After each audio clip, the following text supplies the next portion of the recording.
Alright, so what I'm working on today is a 2009 Nissan Murano, and I've got a bad coil pack, and this is something that with these Muranos is a common problem I'm finding out.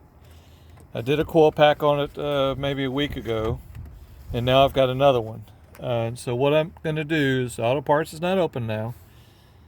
I took the coil pack that I put here and I put it at number 5. So this is 135 back here in the back, and this is 2, 4, 6 up in front. Okay. Now when you pull this intake manifold off, you will have to remove this 13mm bolt and these 2 coolant lines, in which I've got clamps on those. Okay. The PVC valve, it's easier to take it off of here than it is off of the intake, because you can see it and it's easy to get to. Okay. So, and then there's a couple of vacuum lines. But I'm going to put this thing back together, and then I'll take you along step by step. Okay. We'll have a good look at what's going on. Alright, so this thing has a plastic intake manifold on it, and this is what it looks like on the bottom. Okay. And I know it's not helping anybody for me to be doing this at night. Sorry. This is how it goes on Sunday night when you've got a friend that's broke down. Now this is for Ashley. Okay, she's a healthcare worker, and she earns every dime she makes. So this is the one bracket that you're taking off. This is a PVC line. These are the 2 hoses. Easy enough. You will spend more time taking this stupid wire harness off right here. Okay? Because it's got some crazy clamps on it and it's real hard to get off. So you'll spend a lot of time messing with that. But that's what it looks like. I've got it all cleaned up. We have an O-ring style gasket. Each bolt hole has a limit bushing in there. Okay. All right, that limits the amount that you will be able to tighten it down. It looks like it that way, but I'm thinking maybe 150 inch-pounds at the most. Okay. Do not go nuts on that.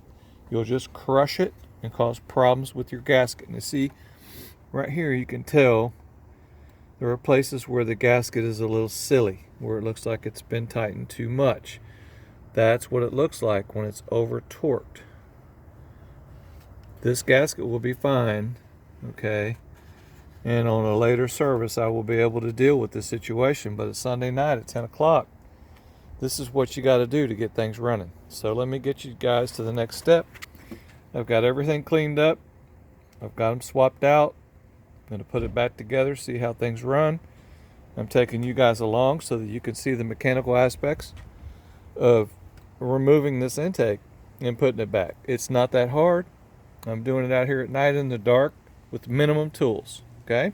Let me get you to the next step. I'm going to put this intake on and show you how things look. Okay, so all I've done is just put it on there and rest it on there. It has these 2 studs. Okay, now you can take those off if you want, but those are alignment studs. They do a great job. This bracket here, I've pushed it over to the side. It just goes right here. Okay, and I'll just push it back and it'll be fine. Now, the order that I took this off in, and I'm going to go in reverse. So I'm going to put these 2 lines back on. These 2 coolant lines that I've got pinched off here. I'm going to put those back on and connect all these wires and stuff back on here. Sorry, this stuff is in the way, but that's the intake manifold, intake charge pipe. So anyway, I'm going to put all this junk back on there, okay?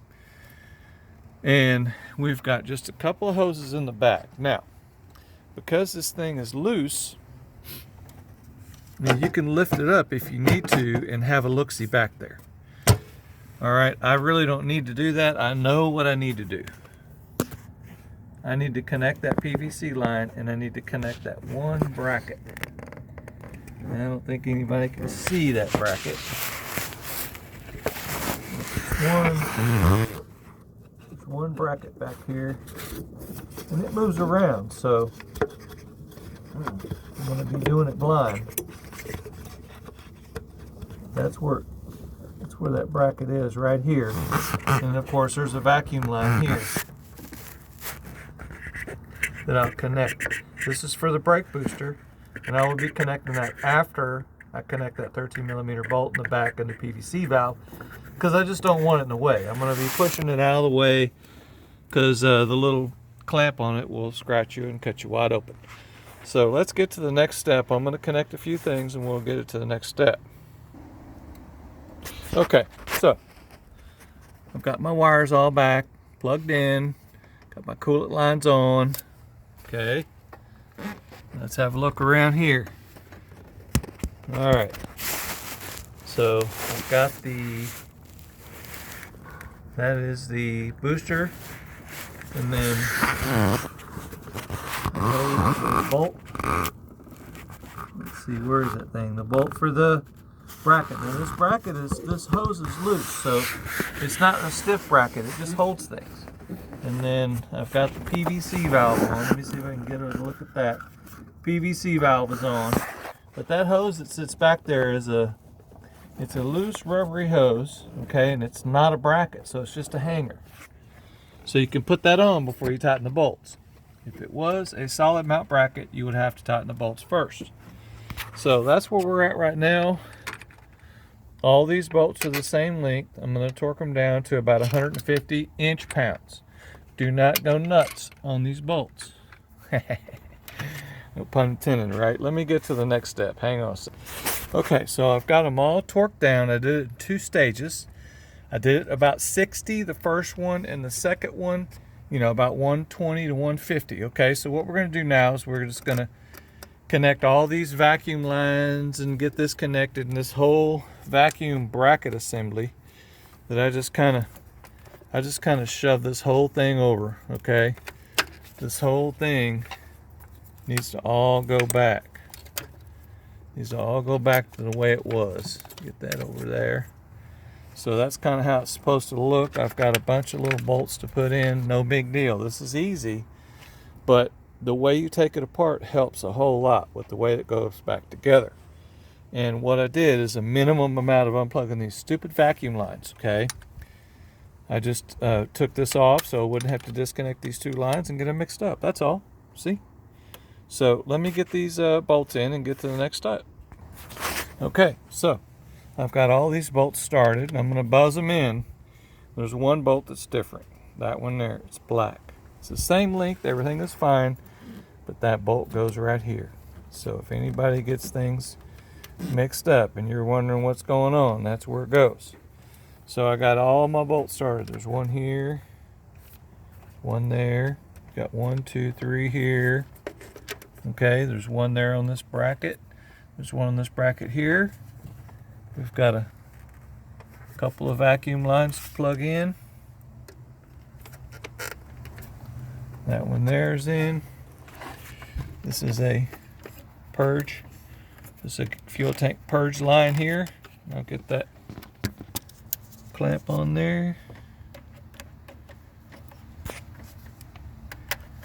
Yeah. Right now, if you don't have a pair of these double convoluted pliers, you need to go get some.